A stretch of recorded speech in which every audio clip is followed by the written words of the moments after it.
terutama yang perlu kita ketahui dulu bersama teman-teman, bahwa khusus di domba dan kambing, sumber penyakit itu yang paling besar adalah di perut teman-teman, di rumen teman-teman. Jadi ketika rumen itu tidak sehat atau rumen itu tidak bisa mencerna dengan baik, atau kandungan mikroorganisme atau mikroba atau probiotik atau apalah teman-teman yang ada di rumen itu tidak bisa bekerja dengan baik, maka itu akan menimbulkan banyak sekali masalah teman-teman terhadap kesehatan ternak.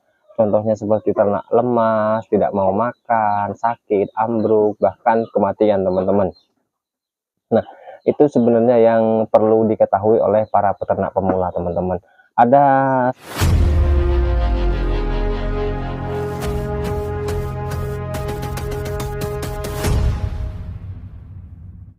Assalamualaikum warahmatullahi wabarakatuh, sedulur pecinta Wedus Cafe. Semoga hari ini kalian diberkahi oleh kebahagiaan teman-teman dan rezeki yang berlimpah, serta kebahagiaan keluarga rumah tangga, dan rezeki yang berlimpah membawa barokah bagi kehidupan kalian seterusnya, beserta rezeki yang bermanfaat teman-teman untuk lingkungan sekitar teman-teman ya. Oke teman-teman, ketemu lagi sama saya di hari ini teman-teman.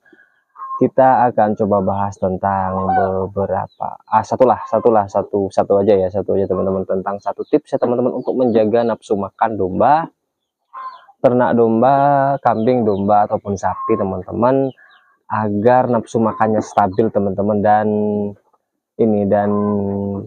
tidak mudah terserang penyakit teman-teman.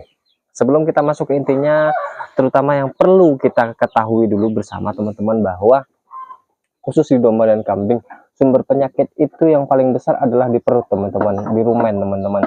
Jadi ketika rumen itu tidak sehat atau rumen itu tidak bisa mencerna dengan baik, atau kandungan mikroorganisme atau mikroba atau probiotik atau apalah teman-teman yang ada di rumen itu tidak bisa bekerja dengan baik, maka itu akan menimbulkan banyak sekali masalah teman-teman terhadap kesehatan ternak.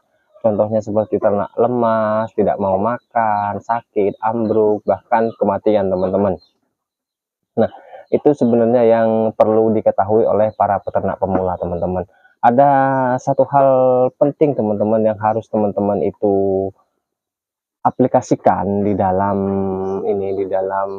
beternak itu teman-teman, agar nantinya peternakan teman-teman itu tidak banyak mengalami kendala. Saya tidak bilang tidak mengalami kendala teman-teman, karena kendala itu pasti ada, tapi tidak banyak mengalami kendala seperti teman-teman belum mengaplikasikan hal tersebut teman-teman. Untuk teman-teman yang lingkungannya atau wilayah di desa teman-teman itu sebenarnya bisa menggunakan empon-empon. Nah, itu empon-empon untuk jamu kesehatan ternak teman-teman bisa racik sendiri, seperti kunyit, jahe, temulawak, teman-teman, kencur gitu-gitu teman-teman itu bisa aplikasikan untuk jamu ternak. Bisa langsung dicampur dengan minum ternak, atau bisa dicampur dengan pakan teman-teman, atau dihaluskan dulu terus dicampur dengan pakan teman-teman, itu bisa teman-teman, tapi dalam bentuk kering biasanya teman-teman.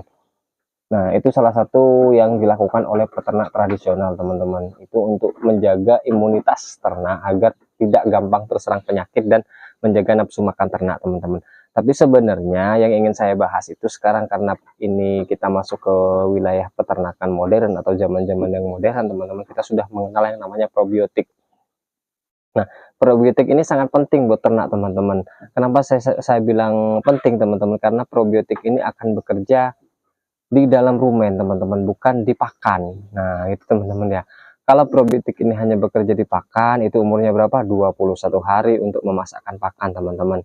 Nah, ini teman-teman yang paling penting, teman-teman itu harus menyiapkan satu jenis probiotik apapun itu teman-teman. Yang penting itu jenis probiotik, kalau bisa yang dalam bentuk cair teman-teman, jangan yang dalam bentuk kering.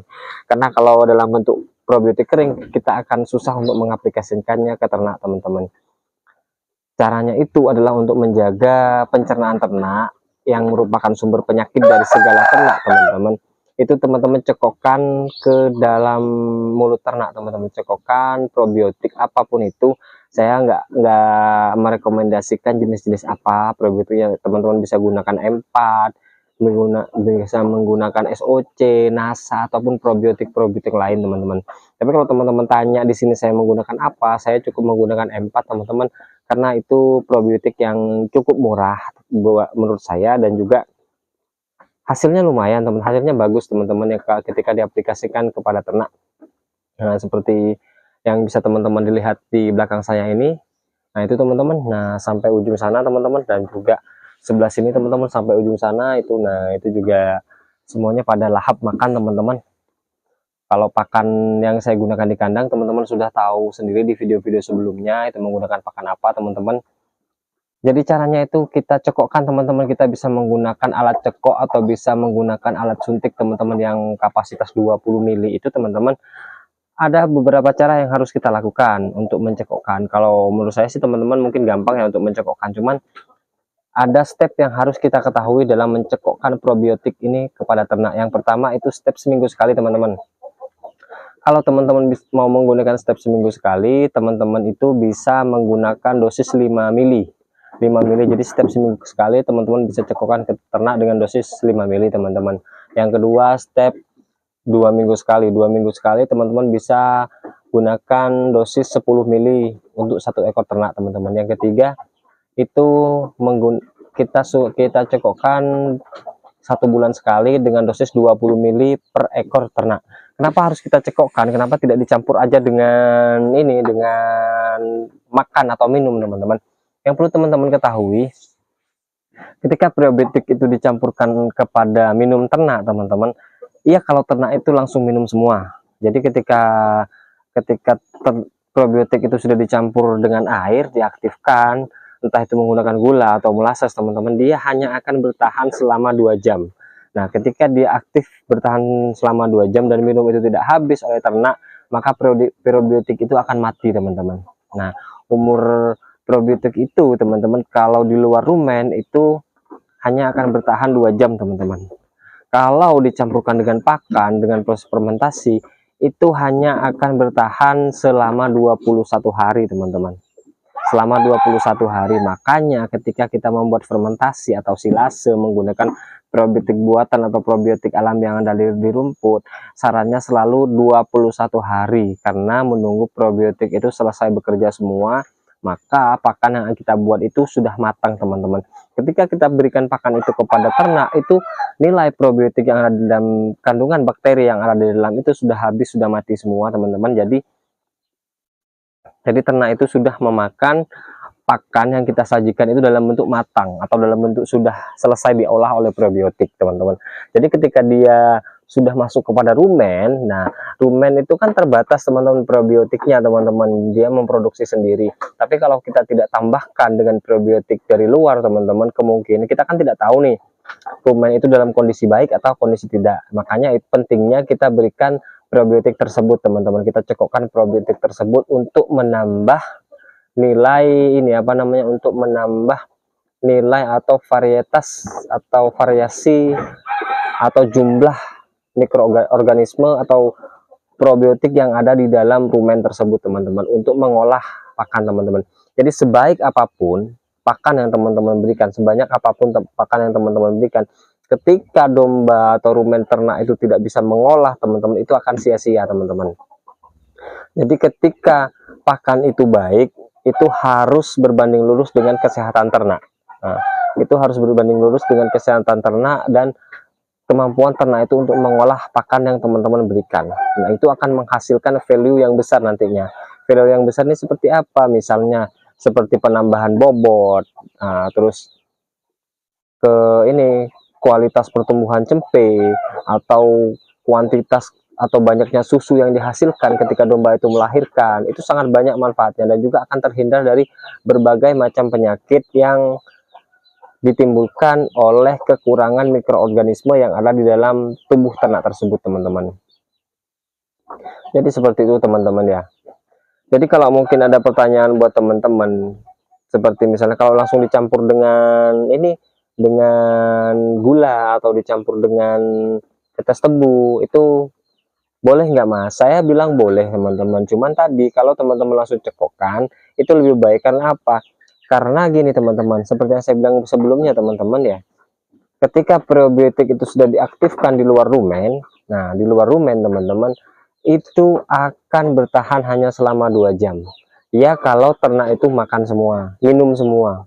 Kalau tidak minum semua, otomatis ada beberapa ternak yang tidak kebagian probiotik tersebut, teman-teman. Nah, ketika dia minum setelah 2 jam, ya minumnya seperti minum biasa, teman-teman, cuma ada rasanya, ada tetesnya, ada wangi probiotiknya sudah, tapi manfaat dari probiotik yang sebenarnya itu tidak akan diterima oleh ternak, teman-teman. Nah, terus kenapa harus dicekokkan? Nah, gini teman-teman, kalau kita cekokkan probiotik itu, dia akan aktif dengan sendiri nanti di dalam rumen. Jadi ketika dia sudah masuk dalam rumen, dia akan aktif dan kemudian langsung bekerja, teman-teman. Langsung bekerja untuk mengolah pakan yang ada di dalam sana. Jadi energi yang akan dibutuhkan ternak itu untuk mengolah pakan yang ada di dalam itu akan sedikit berkurang. Jadi energi yang dibutuhkan itu bisa dibentuk untuk daging, teman-teman. Nah, seperti itu, teman-teman. Jadi gini, kalau misalnya anggapannya kita makan banyak tapi kita kerja sedikit, otomatis kita akan cepat gemuk, teman-teman, atau sehat badannya, atau apalah gitu, teman-teman ya. Tapi kalau kita makan banyak tapi kita butuh energi yang banyak, teman-teman, misalnya kita makan banyak terus kita habis makan itu kerja misalnya kayak ngarit, kuli bangunan, nyangkul dan lain-lain, teman-teman, otomatis kan makanan yang kita makan itu tidak akan jadi daging tapi akan jadi sumber energi untuk memenuhi kebutuhan energi yang kita butuhkan untuk bekerja, teman-teman. Sama seperti juga dengan ternak, teman-teman.